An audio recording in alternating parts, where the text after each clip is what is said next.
Hello, everybody, and welcome to episode number 347 of the Stacey West podcast. I'm your host, Ben, and Chris is with me on this fine yet chilly Sunday. How you doing, mate? You keeping all right? I am very well, thank you. Very well. Not looking forward to going back to work tomorrow. Don't want to kind of show off, but I've been off work since Christmas Eve. It's the longest I've ever had off since been at school, and it's been brilliant. I've just had a really nice time away from work. I quite like my job, in all honesty, but everyone enjoys not working more than they do working, don't they? So yeah, I'm not looking forward to that tomorrow morning because I've got very used to not being at work. So the thought of having to get up and do something and engage my brain isn't particularly attractive. But apart from that, all good, mate. How are you? I'm all right. Yeah, I'm very much in the same boat. I'm back at work in the morning, yeah, I think we've had similar run-ins. I think the halls have been fully de-decked in both the Ward and Lanning households. So yeah, I think it was. So it's just been a very busy Christmas, relatively quiet New Year, and then football has taken over the rest of it. It's been just manic, hasn't it? We've had so many games to talk about and think about, and now we're looking at it and we're going, oh, we've only got one game to talk about today. I know. Yeah, so we're thinking it's going to be difficult to fill again. It's difficult to fill the show. We will fill it because we always do. But I think just from a football perspective, though, I think it's really good for us as a club that we've only got one game for us to talk about because it means that they've got a rest this week. And I think they need that a chance to reset, get back on the training ground. I have to admit, of course, I wasn't on the last podcast. You and Charlie were following the Rotherham game. And I have to admit, I was really pleased that I wasn't on for that one because it was obviously it's a very negative performance. It was negative. It probably our worst performance under Michael Skubala, and yeah, it was not very fun. So I'm much more happy to be on today than I would have been off the back of the most recent game. Yeah, I mean that's the thing. I really both Charlie and I weren't looking forward to it. We spoke before the podcast and we both said like we kind of didn't want to do the podcast on Thursday, but it actually ended up being a really good one. We got some really good engagement, lots of people tuning in live and having some decent discussion around it as well, and I think I felt a little bit better coming away from the conversation than I did coming away from the ground on Wednesday, because coming away from the ground on Wednesday, yeah, I genuinely felt worried for the first time in a long time as a Lincoln City fan. Yeah, me too. But yeah, I mean, going into the game yesterday, I think the consensus was, well, it can't be that bad again, can it? Yeah, it's strange because before Reading, we hadn't won for a while, but I felt that our performances overall were pretty good, and we knew that we had some deficiencies in the squad. We know that we've got some real strengths, and there are some things that we're not brilliant at. But we kind of knew what we was getting, and I felt the points haul was less than the performances justified over that little stretch of sort of 6 or 7 games. Played Reading, played really well. Obviously, they had 10 men for the majority of the game, but we were really good up until that red card as well, and everything just felt nice, didn't it? Everything just felt okay. So we've got a performance, we've got a result that we deserved off the back of a decent performance as well. I'm not saying, by the way, before Reading that we were outstanding in every game, but I think over that little spell we justified more points than we got. However, since then, it got a bit worse, didn't it? And the Shrewsbury game was challenging. Actually, looking back at it statistically, probably weren't as bad as it looked on the day, but the result is really poor. Started really, really slowly. Bolton lost, but both those games kind of had mitigating circumstances. Number one was the whole not mitigating as such around Boxing Day, but we know we're crap on Boxing Day. Boxing Day always throws up strange results. It was it was a bad day at the office. Bolton came around. Ethan got sent off at half time. We were all right in the first half. It was in the game, and then we had no chance in the second half. So there was in my mind, there were reasons explaining a lot of the performances and the results. Against Rotherham, it wasn't. It was the first time where I felt, worried, concerned about the direction we were going in. The performance was really poor. So what was nice coming into Stevenage, or not nice, or what was, I suppose, different going into Stevenage was I didn't know what to expect. Mm. And I think that's probably the first time this season where I didn't have an idea, because I didn't recognise us against Rotherham at all. Mm. So I didn't know what to expect going into the Stevenage game. And I woke up feeling quite negative about it, because Stevenage and Rotherham on paper are quite similar teams. I actually don't think they're that similar, having seen both of them recently, of course, back to back. But I know we're going to talk about the game, but just as an overall, I actually think we've still got the same old deficiencies that we've had all season, but it looked like us again. So I feel a lot more comfortable now than I would have done 2 or 3 days ago. But going into the game, there were some changes, weren't there? Yes, I mean, I will very quickly do this for the benefit of Stu, because I know he always shouts at me when I don't. But we are going to be talking today about the Stevenage game. We'll also be talking about news for Tendai Darikwa, Tyler Walker, and Rob Street. And we've also got a couple of questions, so we'll be answering those as well. But yeah, that's going to be the focus of today's pod. So just very, very briefly before we do continue, Steve's asked in the chat, no write-up from Gary yet, hope he's okay. I believe he's okay.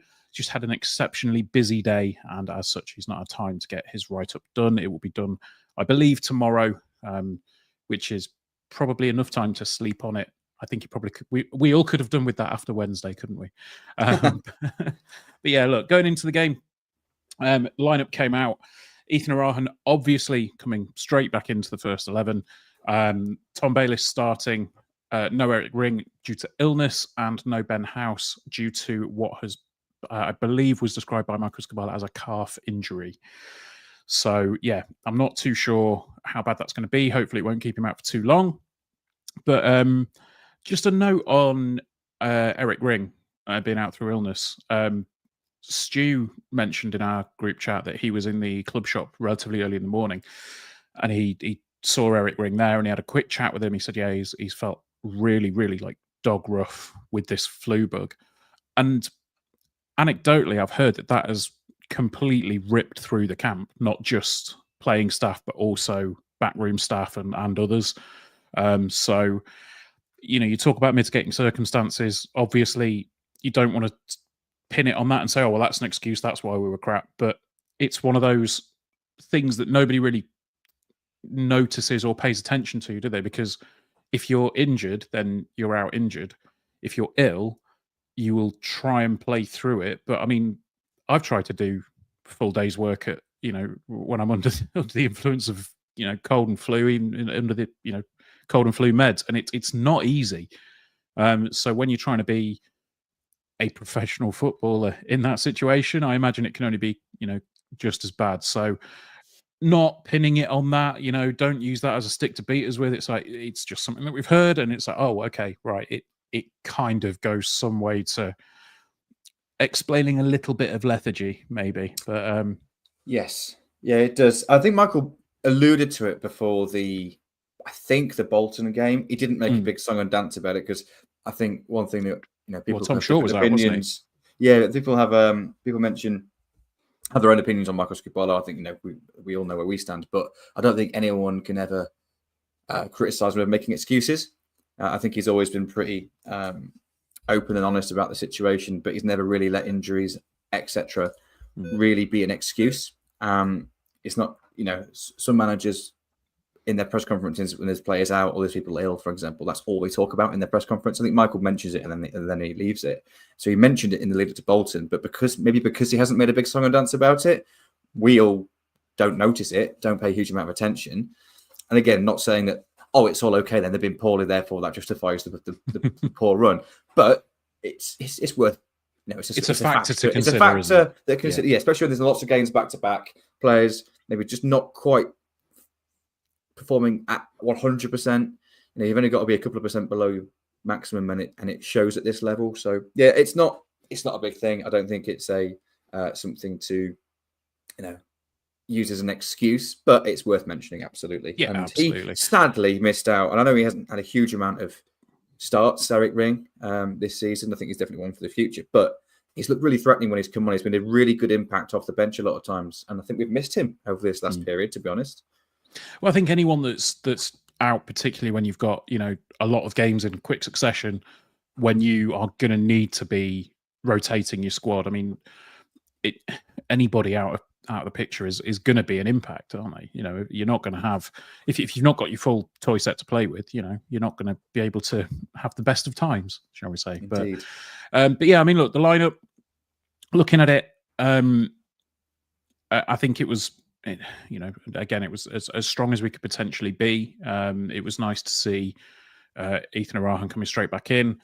The one thing that maybe pricked a few ears up and maybe got people talking was Tom Bayliss coming in for Jack Moylan. Obviously, Charlie and I said on Thursday that Jack Moylan seemed to be the one one of the two, shall we say, that looked like he may be able to create something. So I was a little bit surprised to see that, but as we will talk about, I was, ended up being quite pleased that Tom Bayliss came in to the first 11. So, but yeah, I mean, starting the game looked like we betrayed your number one rule, Chris, and we started with 4 at the back. Yes, we did. We played 4-4-2, flat 4-4-2 out possession, slightly different in, and that I think this maybe explains why Tom Bayliss played in the role he did, instead of Jack Moylan, who was generally better off the left. But also Tom Bayliss had a very tactically disciplined role to play out of possession. And I thought it was really interesting because we were 4-4-2, but in possession, Bayliss often was clearly tasked with tucking inside ahead of the other two midfielders in Ethan and Connor, and finding pockets of space between the units of Stevenage. And he found those pockets really well. I think we were better as a team in the second half than we were in the first half. But in the first half, he really found some nice little areas in there. And also, because we only had 2 central midfielders in a 4-4-2 shape, what that meant is that we were overloaded in there. So what he had to do is, in certain phases of play in Stevenage's build-up, sometimes he was responsible for being an extra man centrally and covering one of the Stevenage players in there. And then when it goes out to our right-hand side, he then had to press the fullback on that side as well. And he did it pretty well on the whole, really tactically disciplined out possession. And I think in possession, he offered a lot. I think he was really good. I really like Jack Moylan, by the way. I really like Jack Moylan. He's a sort of player where something always happens. And I think when you need a goal, you need something to kind of spark the team to life, then Jack Moylan is the player that you want to be giving the ball to. But he's young and he's learning. And from a defensive point of view, that is his weakness. He has not quite got that tactical understanding to the same level of some other more experienced players, as he shouldn't, by the way, because he's not as experienced. So I think that was partly the reason as to why Bayliss was picked over Moylan. Obviously, he came on for him later in the game anyway. But yes, we played 4-4-2. It wasn't quite a traditional 4-4-2, but it was a 4-4-2 nonetheless. So yes, a back 4. I don't know how I feel about that personally. It goes against everything I believe in. No, it doesn't really. But personally, I like a back 3, and I like us in a back 3, but mainly because I like us with 2 up top. That's the main thing. And I'm not saying every club should always play 2 up top, but I think this squad is suited to 2 up top, and our strengths suit 2 players up top. So to see us go with that again, because we've been 1 up kind of for the last few games, it's nice to go 2 up top. Yeah, I mean, I just thought if we had a visit from Mike Bassett in the night, it was one of those where I just thought, come in, 4-4-2, like you say. But yeah, started. Obviously had that early scare. Pierre Gianni nodding in, deemed offside. I've watched it back. I'm not 100% sure, but it's one of those that if they're given, you take them. Yes. Yeah, because that would have been a really bad start to the game, because we was all right up for the first 5 minutes of the game, weren't we? Like, we weren't brilliant, but we were okay. Stevenage were a threat from set pieces for the whole game, in all honesty. And I think what we needed as a club, not just 11 players on the pitch, but as a whole club, a fan base as well, with some confidence and something just to kind of settle us all down. And I think we grew into the game. So if that goal had counted though so early on, it just it completely changes the feeling around the game, doesn't it? So yeah, I'm not going to say it was a lucky escape, because Piagioni is quite literally the best player in League One in the air. So he's going to win his fair share of headers. You do your best to try and to counter that. Thankfully, it was deemed as offside. It is unclear off the angles that we've got. You're right. It's very, very difficult to see whether it's actually offside or not. So yeah, we'll take it and we'll move on. But apart from that scare, I don't think in the first half Stevenage offered a huge amount of clear-cut chances. They carried a threat for the whole half, but yeah, nothing too clear-cut. I mean, there was another header from Piagioni which Wickens palmed around the post with an excellent save. I mean, it looks like he saw it really late and palmed it around the post. I mean, you said there about needing confidence. I think the two games, if you take out that mistake against Rotherham, I say mistake, I mean, I think as a member of the GKU, you would probably leap to his defence on Wednesday and say, no, that was harsh. But me and Charlie kind of felt on Thursday that, yes, that was a bit of a mistake from Wickens that led to Rotherham's goal on Wednesday. If you take that out and you take overall the performances from the last two games at home, I think George Wickens has got a lot to be confident about. And I think a clean sheet is going to do wonders for him. It felt really positive yesterday from George. Yes, I can only agree. Now, as you know, part of Goalkeepers Union will generally defend goalkeepers pretty adamantly. But I was quite critical of George when I was last on the podcast a couple of games ago. As everyone knows, I like statistics. I have to admit, goalkeeping is probably the most difficult part of the pitch where statistics tell a real clear story, because goalkeeper's role is far greater than just stopping shots. But just like a centre forward's role is so much more than just putting the ball in the net, they are still the big jobs that they're judged upon and have a big role to play. And before these last 2 or 3 games, George Wickens is expected goals. Not expected goals.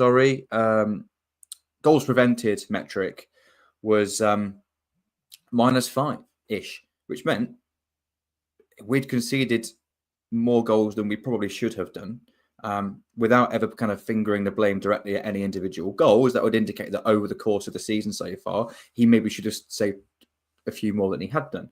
In the last 2 games, he's 3 games, he's spun that round and he's 2 ahead of that now. So credit where credit is due. He's clearly improved upon that. He just looks confident, and it's strange. That's a metric that you can't measure, but it's massive in all football, but particularly in the goalkeeping department. And yeah, he's made some really, really big saves. I am going to defend him against Rotherham. Like, he's tried to take charge of the situation. We kept us into the game up to that point, and he was outstanding yesterday against Stevenage. So yeah, credit where credit is due to George Wickens. If he can carry on in that vein of form that he's been on over the last couple of games, then we've got a good goalkeeper there. Yeah, absolutely. Just a couple of things. First one, Kate says Wickens XG must surely be 0. Yes, its XG is 0. You're absolutely right. That is fair. And the other one, Statman Chris, and he's a stat man. I want to get a jingle done for "He's a Stat Man." You lead vocalist for that jingle, are you? I'll give it a go. I say as I cough over my own. I cough my own speech. I'll give it a go. Why not? Look, I think Wickens was fantastic yesterday, and like you say, Stevenage didn't necessarily have all that many clear-cut chances, but it could have been a very, very different game had he had a poor one. One thing that did happen fairly early doors, Lewis Montsma got booked. I think looking at that, I don't know. I just think maybe it felt harsh. It felt a little bit soft at the time for Lewis. Was it Lewis's one, or there was another one, wasn't there? No, Lewis's one I thought was definitely a yellow card. It was a late challenge. I'm thinking of Tendai's in the second half. Yeah, Lewis's one was fair enough at the time, and I thought, okay, he needs to keep himself calm. I don't think Lewis got the memo about biting back, because literally 2 or 3 minutes later, he basically squared up to the ref. Yeah, I had my heart in my mouth just for a moment there. I think whenever you do that and you're on a yellow card, obviously we know that I can go very badly against you. We witnessed that with Ethan Orhan against Bolton. But I tend to think for most referees, because the referee didn't even react to it, I think the referee knows he's got something wrong in that situation. Because I don't think Lewis was aggressive, but he was. I think he felt targeted because there's a lot of the game where he was involved. He was actually the most fouled player on the pitch yesterday. It's not often that you see a centre back that is fouled the most. Normally, a centre back commits the most fouls. So, it was definitely seemed to be in the thick of the action, didn't he? Yeah, but it was one of those moments where you could almost hear everybody in the crowd going, "Shut up!" Yeah, absolutely right. But yeah, that was the only real worrying moment for me, I think, in the first half. We mentioned Tom Bayliss beforehand. Obviously, it was good to see him coming back in. I thought he had an excellent first half. I thought he was all over it. There was a really, really lovely moment. Some beautiful football being played, kind of one-touch volleys between, I think, him, Irahan and Kadamatri, which led to, admittedly, quite a tame left-footed shot from Bayliss. But it was one of those instances where you watch it and you go, oh, we can play football. This is nice. But I think overall, he had a decent half. It was nice to see him back. And I think, obviously, he came back for a game or two after coming back from injury, and you think, is he back to full fitness just yet? But I think after seeing him yesterday, I'm quite pleased that we're going to be seeing the Tom Bayliss that we saw in the first few games of the season, where, I think he was my player of the month for the first for August. And I thought he was excellent in those first few games, and hopefully he's back to that sort of form. Yeah, I suppose a couple of things that you mentioned there that I'll pick up on. Firstly, Tom Bayliss, just yes to everything you said. he was really good. I was really impressed with him. Played, like I say, tactically disciplined, roll out possession, in possession, found himself in some really smart positions, and tried to make things happen. I thought he was really, really good. But I think just an overall performance for us. Big difference from the Rotherham game is the ball's hardly in the deck. I think there has been criticism this season that we've maybe gone more direct than we'd like, and I have to admit, I'm not a kind of football for football's sake on the deck merchant. I see there's absolute value in direct play and hitting certain areas of the pitch. But I admit, I think we're capable of playing more football with the ball on the floor, and I think we look best when we have the ball on the deck more often. And it was 0-0 yesterday, of course, so there wasn't a huge amount of goal mouth action our end, or in the goal that we were shooting in. But I think in the big difference between particularly the Rotherham game was our style. I think we had a lot more control. We played a lot more with the ball on the floor, but we just seemed to have a real purpose and a real plan and a pattern of how we were going to try and attack Stevenage. Against Rotherham, I really struggled to see it. I thought we played a lot of decent football yesterday. And even in the first half, where Michael mentioned in his post-match that he thought Stevenage edged the first half. I agree with him, but I was quite satisfied at half-time because I didn't know how it was going to be after the Rotherham game. I think as a fan base, we were all scarred a little bit after that. So it was nice to see we just looked like us again. Yeah, we had some deficiencies, didn't create a huge amount going forward, only had one shot on target, but we looked like us again. And that was at least reaffirming, I think. So going in, is there anything else for the first half?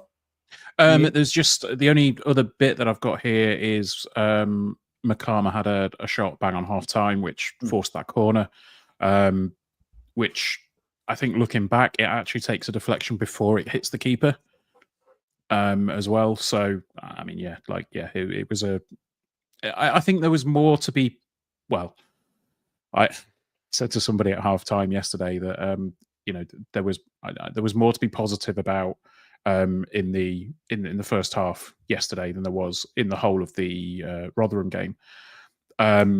However, I did also say that there was more positive to be found by trapping your nether regions in a car door than there was in the Rotherham game. So, yeah, I mean, we bumped into each other at half time, and we both said, it felt better. It still wasn't good. It still wasn't, what we've seen at certain parts in the season earlier on, but it definitely started to feel a little bit better. I think the thing that I thought about when I was coming home, I just thought a lot of people are wanting us to go back to how we were maybe, 6-8 weeks ago. I think yesterday felt like we'd gone back maybe 3 weeks. So we'd not quite gone back to where we should be or where we feel that we should be, but we're getting back there, if that makes sense. Yeah, heading in the right direction. Yes. So I don't want to sound like a broken record, but I was really, concerned after the Rotherham game because it's the first time I felt like we're taking a real genuine step backwards in terms of the club's overall progression, the squad's overall progression. Only one game, but we're all fans. We all feel it, don't we? And we're reactionary at times.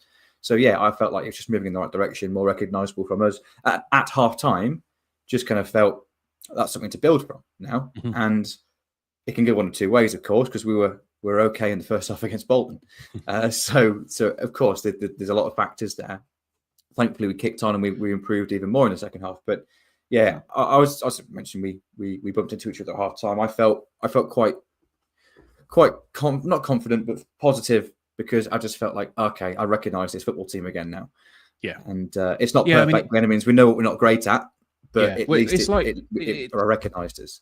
It's like we said at the time, on Wednesday we couldn't see a shape, we couldn't see any patterns, we couldn't see what we were trying to do, and I think that was where we've been criticised for it in the past, where we've said, oh, we can see what we're trying to do, and people have said, yeah, but we're not doing it. It's like, yeah, but if you're trying to do something, it will come off at some point, and it will happen. Wednesday we didn't look like we were trying to do anything. Yesterday, I felt that we started to, we started to look like we were trying to do something, and it started again. Second half came out. It felt a bit more lively. I felt like we got a little bit more control in the game. I thought we were making, we were putting together some decent patterns of play. Like you say, when we're getting it on the deck, I think we were looking decent enough. Obviously. Lewis Monsma had a moment where we thought we'd scored, and then as soon as it went across, because I sit in upper 5 in the co-op, it'll always be the co-op, or Limpave really. But yeah, as soon as I saw it, I thought he's handballed that. He basically caught it, and I think Richard said earlier on, I'm looking forward to your consideration of Lewis Monsma's goal because the replay clearly shows he was not offside. However, he does appear to use his arm to control the ball in the melee, so perhaps it was right that the goal was disallowed. Absolutely. The ball comes across, and initially it kind of hits his arm. So if it had been given against him, I thought maybe that could be harsh. But he basically catches it, doesn't he? Yeah. It was something I didn't actually notice at the time. Maybe the angle was slightly different in upper 4 to upper 5. Maybe the excitement because we'd actually scored a goal overcame me. But my mate Joe, who I sit with, he didn't even celebrate. He saw it straight away, and he saw the Linos flag straight away, which we did in the first half. By the way, both of us normally pretty eagle-eyed.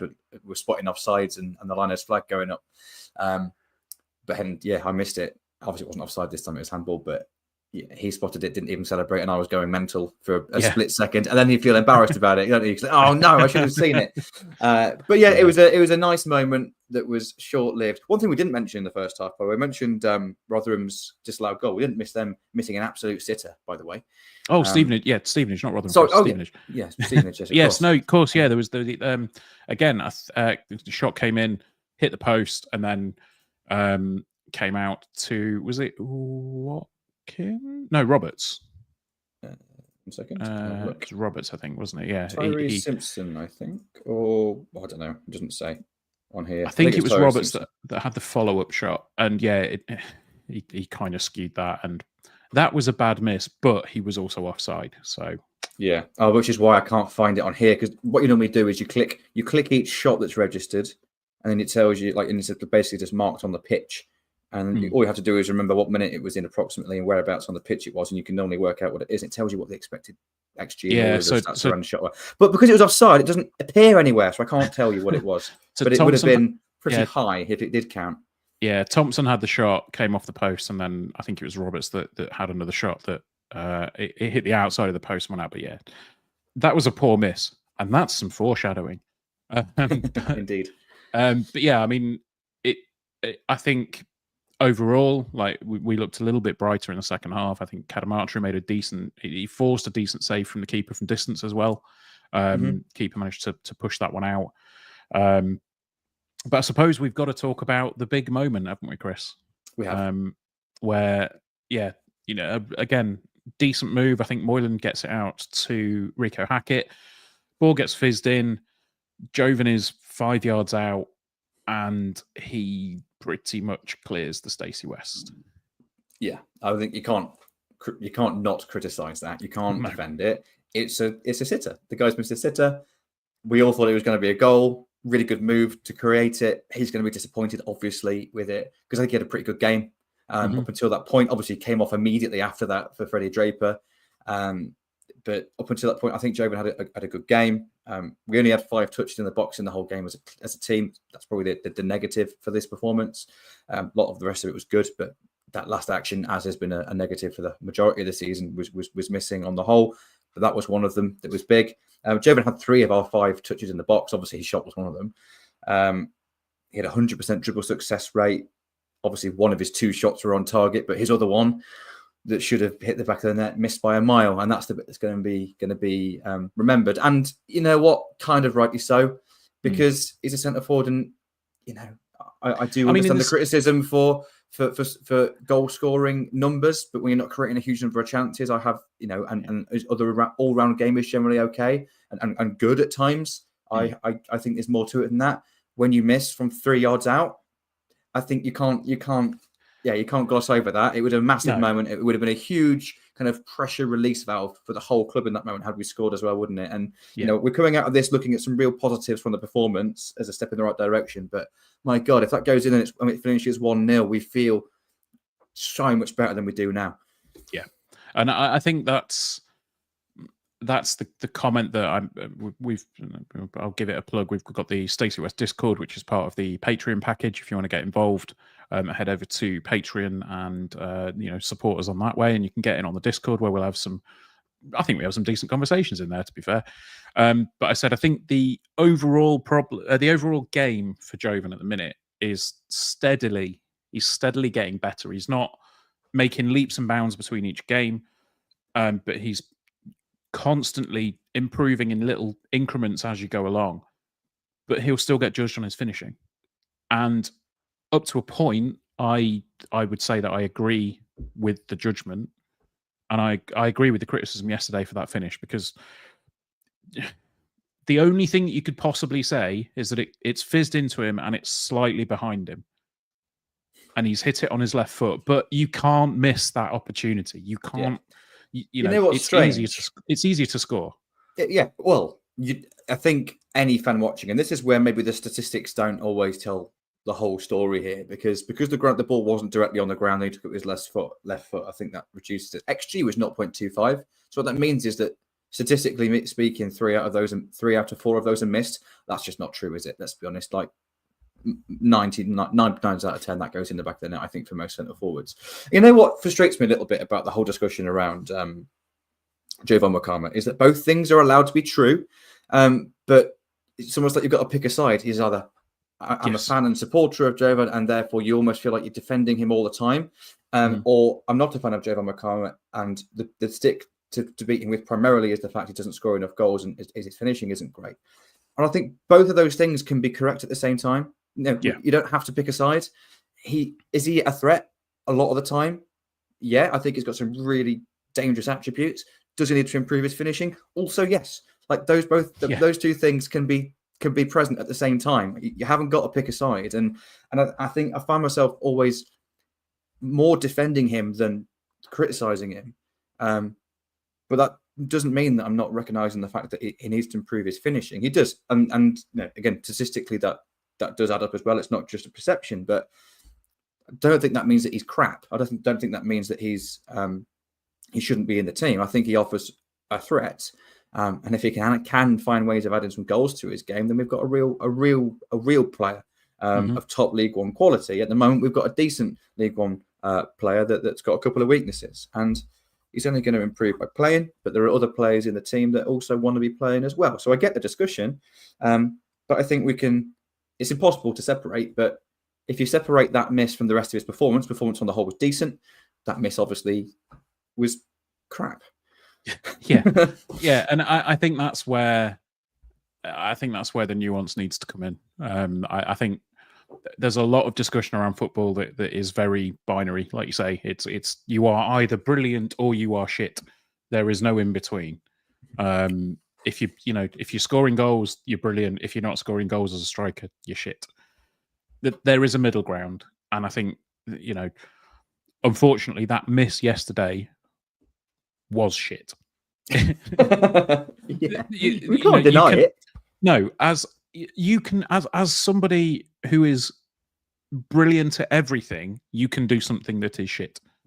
Like there is no, there's no 100% or zero with Jovon. I think he's definitely still somewhere in the middle. He's still learning, and I think he's still got a place in the squad. Whether it's the sole striker that he was a couple of years ago, I don't think he'll ever be there again.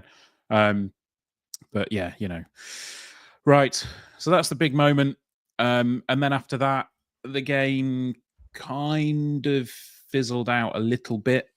And then that was probably about it. So actually, Kate's made a very good point.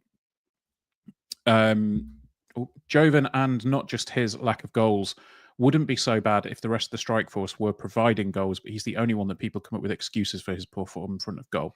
I think it's a good point, and I think that justifies playing two up top, doesn't it? I think when we play one up, we've looked really, really poor in the last 2 or 3 games. I prefer playing two up because Belly Kadamatru, we've all seen his strengths, which are finishing. In all honesty, Bailey doesn't have too much influence on the rest of the game. He's not massively involved in build-up. He's not hugely involved in like take-ons or assists or even key passes. But he's a fox in the box. Finish. Yeah, I think when you play him on his own, we lose a little bit in regard to build-up and actually being able to have the ball in that part of the pitch. As much as we didn't get the final action there, we had a lot of the ball in their half yesterday. We had 30 odd more passes than they did, so about 30% more possession than they did in their half compared to their possession hours. And part of that is getting the ball there and staying there, isn't it? But Bailey massively has his strengths in that regard. Jovon has his weaknesses, but has his strengths as well. And he's a lot more involved in build-up. He's a lot more involved in take-ons and drifts wide. They're different players, don't they? They have different strengths, as do the other strikers up there that are other options as well. So I think playing two up top justifies having those different profiles. To be honest, I don't think we've got anyone in our team that I would be particularly comfortable playing up on their own. I think they're all suited to playing in twos in different ways. But it's a great point from Kate. I think I hate judging strikers just on goals because there's so much more to football than the ball going in the net. That's the end product, but there's a lot that goes into getting to that point. But playing two up top allows you to have those different profiles and be able to do it more, in my opinion, with the squad that we've got. And I think Jovon has a role to play in that. Yeah. Well, what we'll do is we will head to a break, but before we do, I just want to mention this one, the comment here, which again, Kate's followed it up with. I'll give you an example. Matt Reed's goals dried up when we got promoted to the EFL, but we had other strikers who'd scored regularly, so it wasn't as noticeable, and Reed had long proved his worth. It's something that we've said before. When there aren't any goals coming at all, the strikers are going to get criticised for it, and they're going to get picked up on it because, essentially that's their job. But when the whole team is scoring, like last season, I think that there was a stat that I said to you, which made me feel a little bit warm and fuzzy because, I gave Chris a stat. But I think every outfield player that could have scored last season. Like the players that were in the squad and were eligible to play, I'm pretty sure every single outfield player scored last season.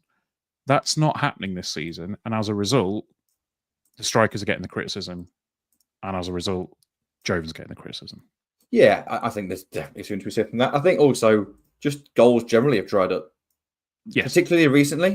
Towards the start of the season, we were scoring in most games. We were also more concerned about the fact we were conceding in most games because we were so defensively solid last season. But in the last, 9 games, I think we've scored 5 goals. Obviously, that's not enough goals. Centre forwards take the majority of responsibility for scoring goals. You want everyone else to kind of have their fair share, but centre forwards will always take that responsibility, just like goalkeepers are not the only part in the team that's responsible for keeping the ball out, but they also take a big responsibility in that. That's kind of what they're judged on mainly. I got no issue with that, but if we were scoring more goals as a team, it wouldn't be a problem. The fact that we're not scoring goals as a team and then we're missing the opportunities when we're getting them is obviously a frustration, but we are dwelling on just one moment in the game. It was obviously a key moment, but it is just one moment. And like you said, it kind of fizzled out from that point.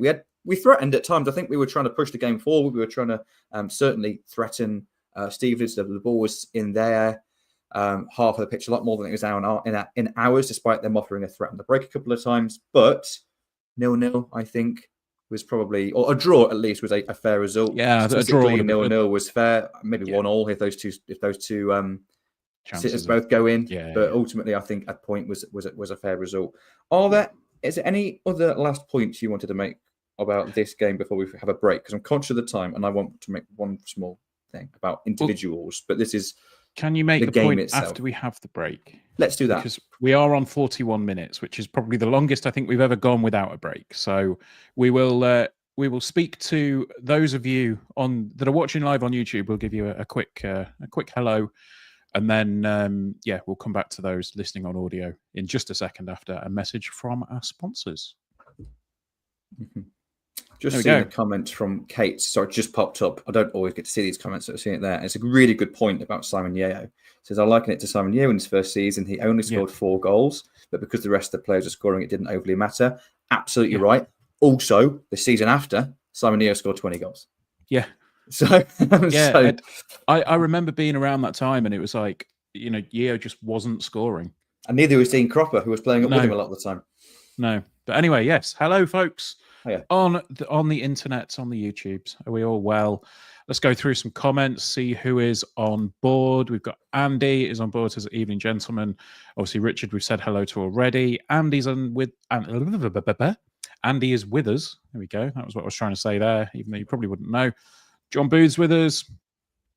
Steve is with us as well. Obviously said, no right from Gary. We'll discuss that. Neil's in with us. Sue is in with us as well. Good to see Tom Bayless back. Hope this was a blip and we find our confidence again soon. I think we're getting back to that point. Kate's in. Sue is in. In the warm-up, they had a new discipline that was fast passing, constant movement of the ball. It looked like it worked as we saw more of it during the game. I think a lot of people expected that from Skubala coming in, didn't they? Obviously his history in futsal, and I wonder if that's maybe making a bit more of a play now. It's something we did last season a lot more than we've done. Yeah, this time. I think we've shown it at times in the top end of the pitch, but I don't think we've done it in build-up too much. But I think a lot of people noticed it because of the warm-up. I missed the warm-up actually yesterday. Normally I like to get in for the warm-up, but I was later yesterday. I got chatting in the fan zone. But we, of course, have had the privilege of going to watch training, and almost everything for the whole training session was at that pace. It's clearly a fixture of training sessions to have that confidence on the ball and those short, sharp movements. I'd argue we haven't seen as much shot on the pitch as maybe anyone would like, but there's clearly it's not something that's changed recently. That's been a fixture all the way through. Maybe a way of implementing it as part of the warm-up was new yesterday. But it's been going on Monday to Friday for months. Well, again, I think a lot of obviously a lot of people aren't going to see. No, I say we're privileged. We were very privileged to experience that.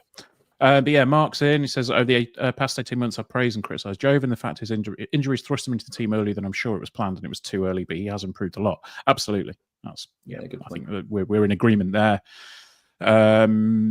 Flossie's in, says, actually, who's this one? Makama was bossed out the game and must have affected his game mentality. When you're up against, Pierre Gianni, as much as he was, it was probably a good one for a young player to learn from, shall we say. When the ball was on the deck, I think he did all right. In the air, obviously, he's never going to win anything against him. Actually, Jovon won 2 out of 8 headers attempted yesterday. Doesn't say who they were against, of course, but I don't think. I know he's 6'4", but I don't think his strength is in the air. I just don't think that's what his skill set is. So no. And then Flossie also says a young squad, but Tendai's maturity shows what our squad missed sometimes. yes. I think the argument was there on Wednesday that we didn't necessarily have a young side out, because I think the average age was something like 25, 26. So, yeah, no, it's a fair point. And then finally, Harry Jackson says, "Evening, lads. Are we all well?" Yes, I hope we are. Right. So we'll come back in. We'll pick up on your point, and then we'll crack on. So, 3, 2, 1. And there we go. Thank you to our sponsors for the week. Chris, you wanted to say something before we disappeared for our ad break. It was just to finish off the game, really, from an individual point of view, because we touched on it earlier, but we didn't really touch on it in depth. In that Ethan Arahan was back into the team after missing his game recently. Massively missed him against Rotherham. I assumed he would come back into the side, but there's always that little doubt in the back of your mind. You don't know what's going on behind closed doors, and would maybe he be dropped to the bench? But he wasn't dropped to the bench. He was straight in, and he was absolutely outstanding yesterday. Ethan Arahan kept his mouth shut, which always helped. But I just think on and off the ball, he was brilliant. He won the ball back 4 times more than anyone else on the pitch. 12 times he won it back. 8 was the next most, and that was by someone from Stephen. No, Colin McGrandles actually. Tell a lie. Yeah, the second most accurate passes in the game, only second to Colin McGrandles. So they switched each other in that role. He had 42 accurate passes in the game. The highest for Stevenage, by the way, from a midfielder was Harvey White with 25. So nearly double the number of accurate passes. And also Sean Rowan played really well. That kind of gets overlooked a little bit. He had a misplaced 1 pass in the first half. Apart from that, he was really good. Actually had the most accurate passes into the final third of any player on the pitch. So there were some good performances there. So us saying Sean Rowan was playing well isn't a surprise. I was saying Ethan Arahan playing well isn't a surprise, is it? But it's nice to be able to say it after a bad game and some question marks being raised over elements of the squad. Yeah. So, that's a Michael complete mentioned turnaround. A very professional performance from Ethan Arahan, and I can only agree with him. Yeah, I think it's a big turnaround from Wednesday, because I actually disagree with Gary with his write-up, where I didn't think that Sean Rowan had the best of games on Wednesday. I didn't, I thought he was a bit under par, but I thought he was. No one played well on Wednesday. Well, no, there is that. Apart from George Wickens. So on to the post-match from Michael Skubala. He says, obviously it was something to build on. Thought we had a decent second half. Can't fault the effort. But we need to be better in front of goal, which is something that I don't think anybody would really disagree with over the past few weeks. He did hint, however, that that we will need some help at the top of the pitch. So he did also say that we need to add in different areas without knocking players down the pecking order that need to be getting game time. So, Chris, striker in January. It's a broken record. Is it happening? Yeah. Oh, well, maybe. Yeah, I think there's a couple of there's some context here, isn't there? There's a couple of kind of tick boxes to fill in before we get someone signing on the dotted line. But asked me 3 or 4 weeks ago, would we bring a centre forward in January? No, absolutely not. We don't need one. The fact that Rob Street's gone out on loan wouldn't have impacted that. I think that was something that we all expected anyway. But we would have 5 high-quality first-team centre forwards. Really sadly, Tyler Walker has picked up another injury and is out for 10 weeks. That's basically season over for Tyler now. You're knocking out the talking points, Chris. Sorry. We've got some time to fill. But this impacts my answer to the question. Yeah. So that then gives us 4, doesn't it? It gives us Jovon Makama, gives us Freddie Draper, gives us Bailey Cadamartri, all very, very young footballers, all have their own strengths. Some maybe firing on all cylinders or not so much. But ultimately, they're all offer their own strengths. I like them all as squad players, but they're all really young guys. They're inexperienced. The only experienced forward we have is Ben House, who is currently injured. We don't know how long he's going to be out for. Hopefully, not long at all. I mentioned before, I think the profile of our squad is built to play 2 up top. I think we're better when we play 2 up top generally, which means you kind of want at least 4 centre forwards, often 5. To cover injuries and suspensions and things for the rest of the season. I think if you're going to carry an extra body anywhere, it's always up top. So yeah, maybe we do bring a centre forward in January. Michael mentioned he'd like to. He mentioned the point that we're quite young in that part of the pitch. Again, mentioned in the previous game that maybe we weren't young in terms of our overall age for the Rotherham game, but we're still young at the top end of the pitch, aren't we? And inexperienced. So gold dust, though, isn't it? Are we going to find an affordable centre forward with experience who's going to add something that we've got? Because we want to bring someone in, but they've got to be good. They've got to be better than what we currently have. There is no point bringing someone in that is not significantly better than what we currently have, because otherwise you're gonna stifle someone's development by bringing any forward in at all. Have your own opinions on Makama and Draper, but they are potential at this football club. They can only get better. They're going to play less if you bring a centre forward in, but we still want to be successful as a football club. It's a balancing act. So it depends who's available. But if we can find someone that ticks all those boxes, then yes, Michael clearly wants someone in that mould. So who that could be, maybe would be a useful research article for us to have a look at maybe over the next couple of weeks. But it's interesting, isn't it? Because I don't think we'd have brought a centre forward in at all if you'd asked me this 2 or 3 weeks ago. But now, yeah, probably we will. Yeah, absolutely. So let's go over the talking points then. We'll start with the very good one that we were all very, very pleased with. And that is that Tendai Darikwa, possibly the player of the season so far, in my opinion, the signing of the summer, has agreed a new deal that takes his new contract to the end of the 2025-26 campaign with a club option for another 12 months. So I think this is probably the best news that we could have hoped for when it comes to Tendai. I think there was a little bit of surprise in the summer when we signed him, given his age.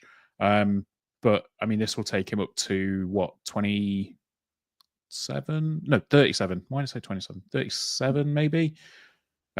Which will probably, if his contract does get extended for an extra year, but I think it's smart, isn't it? He's shown he's clearly capable at this level. He's added so much to us from a leadership perspective, calmness on the ball. I think it just goes to show you what experience does add to a team. I don't think I'd like us to go down the road of just signing experienced players all the time, but it shows the value of having one or two. And he's added so much. Okay, it's 35, by the way. I'm terrible at maths. So yeah, to guarantee him for next season is only positive, and then depending on the physical element of the game, I'm guessing as much as the other side of things, will dictate as to whether we activate that extra year this time next year. But it just gives everyone some, I suppose, confirmation of what's going on next season, a little bit of solidity there as well. And he's been outstanding. He's been absolutely outstanding for us this season. So it's only good news. Absolutely. So, obviously, Lewis Montsman signed a new contract. Tendai Darikwa signed a new contract. We just need Pordy and Jacko to maybe make the same choices. I'll be honest. I think it'd be really difficult for us to hang on to Pordy O'Connor. Just because it is my prediction. He will be in the Championship next season. All top end League One, like a big spending League One side. I think his market value in terms of wages is going to be significantly higher than what he's on at the moment. We signed him 3 years ago as a high-performing League Two centre-back, but a team that not finishing the playoffs. I don't think Bradford had at any point when we signed him. He was performing well, but the club were fine. So he was a League Two player, effectively, when we signed him. He's going to be on a similar deal now than he was then. He's now statistically one of the best centre-backs in the role he plays in the league. So from a wages perspective, then it's going to be really difficult for us to offer what his market value is. Now there are always other factors there, but he's a player that's young. Obviously by footballer standard, he's experienced, but he's a young bloke, and he's going to have a lot of offers. It's going to be very, very difficult for us to keep him. I think we'll try. I think it'd be silly not to, but I think it'd be really hard to keep hold of Pordy. The rest of them, I'm not so sure what will happen that are out of contract. Jacko, we don't know. Ben House, of course, is out of contract. That'll be a really interesting situation, I think, this January and at the end of the season. Again, would like us to extend if we can. But the big one for me is Pordy. He's been so influential, and I think it'd be really hard for us to keep hold of him in June, at the end of June. However, I think his value's on the pitch for us for the rest of this season. Yeah, absolutely. I think I think me and you maybe said this the other week. It reminds me a bit of the Regan Poole situation, where the value is on the pitch as opposed to a couple of $100,000 in the bank. Because again, it's I don't think he'll command the same sort of fee that Lass and Lucas did last year. Well, Lass, because obviously Lucas went in the summer, but I don't think he'll be. Sorry, no. Last they both went in the summer, but they both have 1 year left on the deal. We've not got that long left on the contract. Yeah, there's two factors here that are different. Both Lucas and Lass Sorensen were significantly younger than Pordy is. Yes. We sold them with a year left on their deal. Pordy's got 6 months. Yeah. So there's no point of selling him now. I think with Poole, I think if the club would have done it, look back, because Poole was obviously younger than Pordy is. Mm-hmm. I think could we have got Regan on a new deal sooner, or at least tried to? You don't know what happened behind the scenes to you, so that we at least got a fee from him at the end of the season, even if it was a situation. Look, if we finish lower than XYZ, then we'll accept bids of XYZ, and you're free to go. But we'll be guaranteed to get some money back. I think the club would look back and try and avoid that as often as possible now. Jez has kind of said as much, I think, in previous interviews. But his situation's a bit different with Porter. He is a bit older. He's the sort of player that kind of mid-table championship clubs are going to be saying that's going to be a really good value free signing for us in the summer. And absolutely. You can't deny it. Yeah, I'm pretty sure that he will be in the championship next season. Just I'd like it to be with us. I just don't think it will be at this point, unfortunately. But there we go. Yeah. Bit of realism, I think.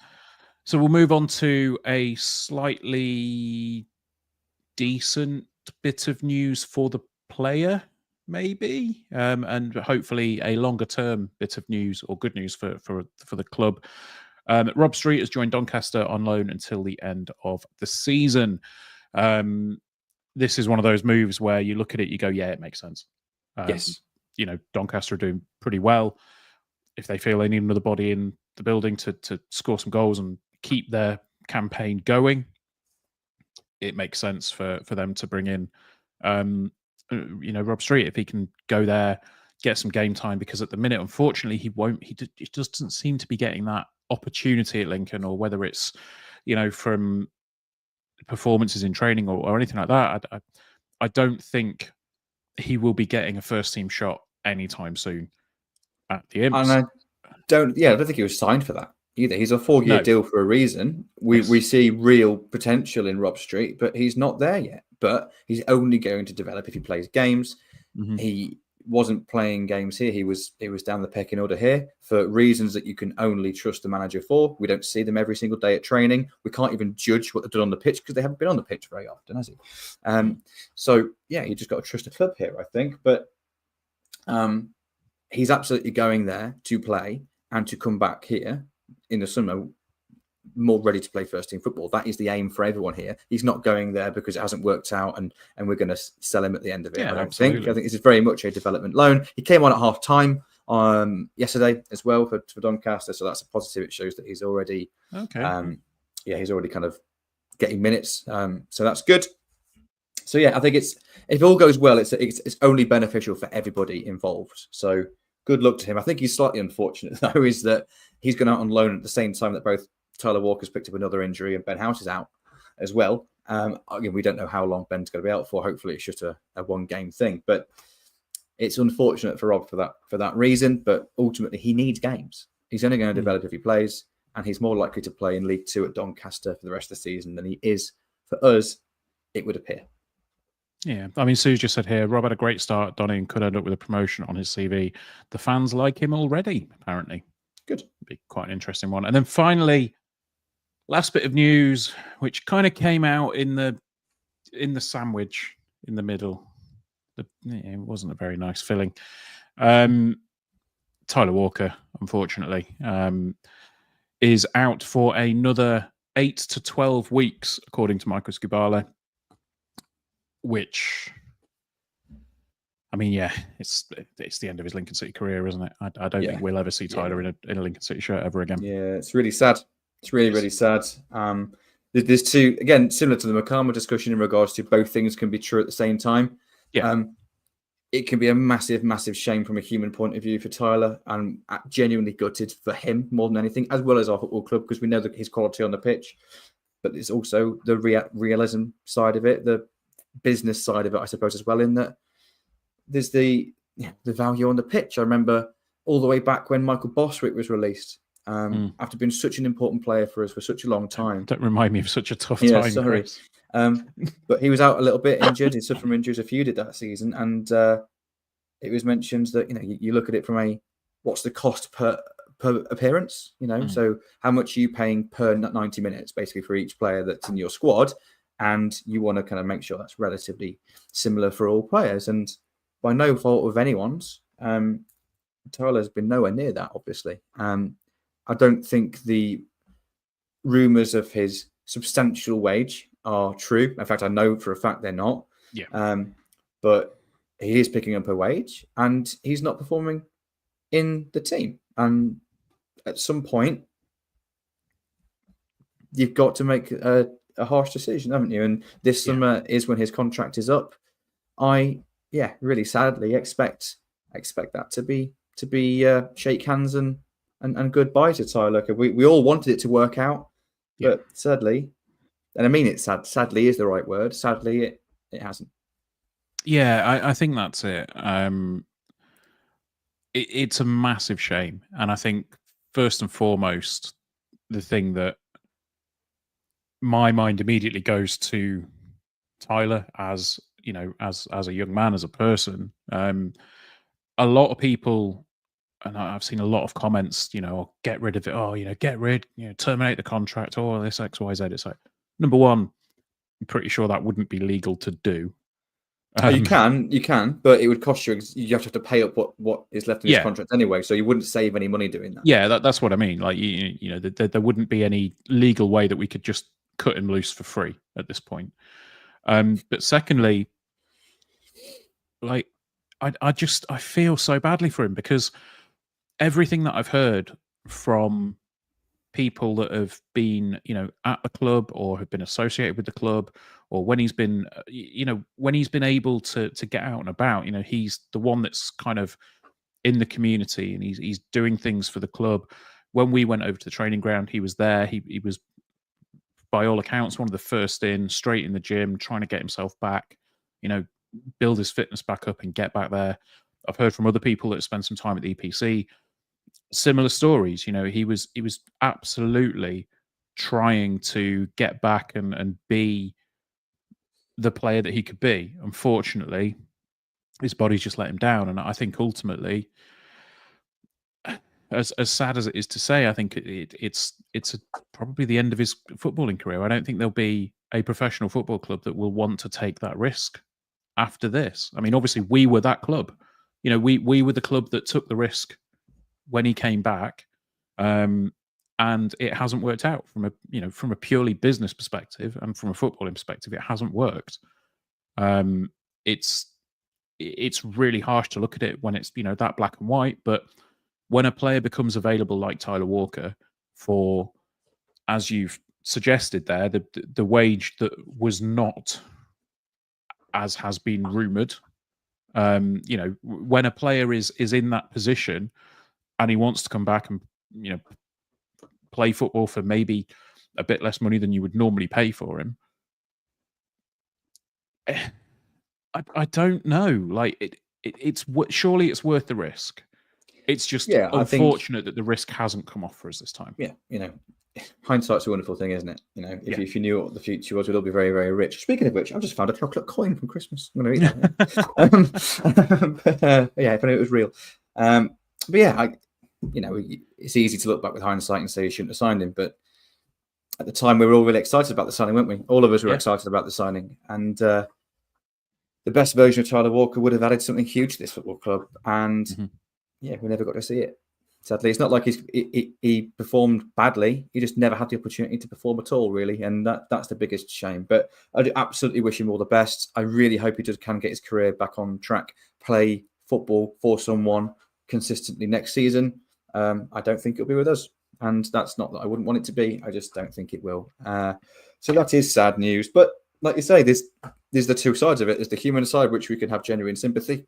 but sometimes the business has to be looked after as well. And it just makes sense with the timing of it as well. That's probably where it's going to end up. We don't know, but Michael kind of alluded to it a little bit in his press conference, didn't he?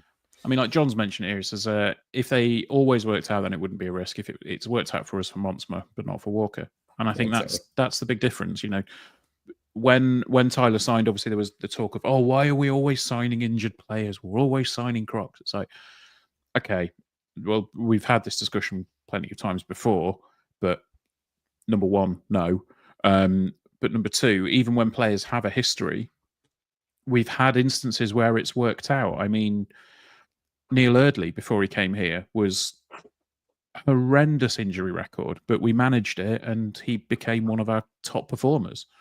And hardly missed a game. Exactly. You know, I think the other one that immediately sprang to mind was Joe Walsh. It was like, yes, okay, he was probably made of glass, but when he played, he was superb. Mm-hmm. And still hasn't got a club, I don't think. No. So, I don't know. It's just sad to see. And I really hope that, you know, that there will be somebody out there that will be able to take the risk on Tyler and hopefully, you know, get something out of him. But as you say, I just don't think it'll be us. And it is such a massive shame. But there we go. But it does, of course, like, as you said earlier, lead to the potential open door for a lone striker coming in, or, you know, if one of us wins the lottery on Saturday and we decide to just throw a big chunk of that in at the club, and then we'll have the Stacey West sponsored new striker. That'd be cool, wouldn't it? Joe Taylor sponsored by the Stacey West across his front of his shirt forever. Yeah, forever. I think, we'd all love to see Joe Taylor come back, wouldn't we? But I just, it's impossible for us to afford. Had a really interesting supporters board meeting, fan advisory board meeting yesterday before the game as well. First one of the year. Obviously the minutes will come out, and I can't say anything at the moment. But it was just really eye opening, really, really eye opening to see how mental League One is at the moment from a financial point of view, compared to last season. Like, it's ridiculous, the growth in wages, and it was a real eye opener to me just to kind of go, okay, right, it makes sense, and it wasn't presented in a way of saying, you know, accept staying up or anything. We've still got the same ambitions we always have, but it was just a real eye-opener for us to realise just quite how much money has been spent in League One this season compared to last. And that just goes to show, you know, the what would have cost you $3,000 a week for a player last year will cost you £5,000, £4,500 to £5,000 a week for a player now. And it's the same player. They're no better, but it's the same player. So the squad, this quality of the league has improved because of maybe there's more bigger clubs in it than last season, but overall there's not like a huge amount of quality in the league more than last year, but the clubs are paying more than 50% more than they were for the same level of talent. That makes it more difficult, even more difficult than this time last season, to bring in a centre forward. Now, I suppose the question is, what sort of centre forward would we bring in if it is like, it's kind of let's just remember briefly, Wrexham paid £500,000 for Ollie Palmer when they bought him from Wimbledon. Exactly. And now they're in our division. Yeah. Mm-hmm. And they're spending more than double what we are for one wages. And, you know, it's just ridiculous. Yeah. But they can afford to do it for now. But in terms of the centre forward, like 2 points, I'll be quiet. I've realised well over time at the moment, so I'll be quiet in a minute. But on centre forward, loan, but only if they're like significantly better than what we've currently got, or a permanent centre forward that's maybe out of contract at the end of the season that we can see that's going to be here for 2 or 3 seasons and offer something really substantial. But again, they have to be better than what we currently have, like significantly better, to justify kind of pausing or reducing the development of the players that we've currently got. So I don't think that means there's many to choose from. Yeah, I mean, that, like we said, that is what Skubala said in his interview. He said that without knocking players down the pecking order, that need to be getting game time. So, no, I think that's covered pretty much everything that we needed to for this. Obviously, Chris is saying one more thing. What have you got? Yeah, sorry, I will be shut up after this. I wrote it down and forgot to say it when we were talking about the Stevenage game, and this was mentioned by people sat around me mainly Joe, who is sat next to me, and I saw it on the Discord somewhere, or might be on the comments here, which was, why is Jovon Makama marking Carl Piergiani at corners? And I just wanted to let everyone know is that there's more to it than that. But it's difficult to see when you just notice that. So he was a blocker, so his aim was to try and stop Carl Piergiani winning the ball rather than to try and win a header against Carl Piergiani, because Paudie O'Connor wasn't marking anybody, allowing him to then go and attack the ball.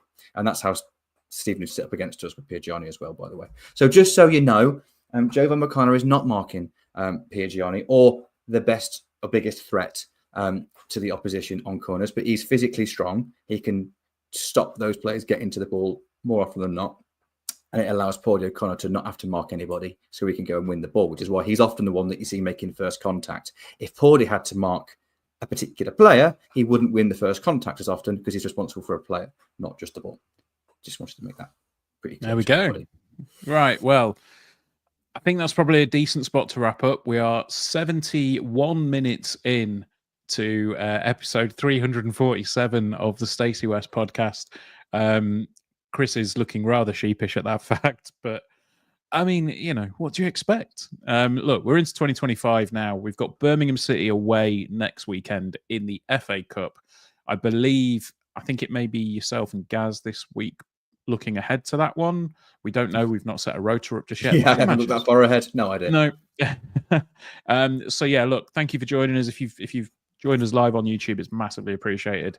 If you are a listener, why not check it out? We do tend to go live on a Wednesday and a Sunday now, I believe, now that we're back into the swing of things with normality. But yeah, no, thank you very much for joining us. Get yourself subscribed.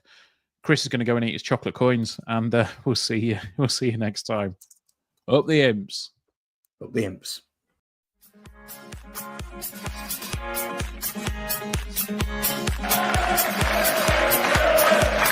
Yeah.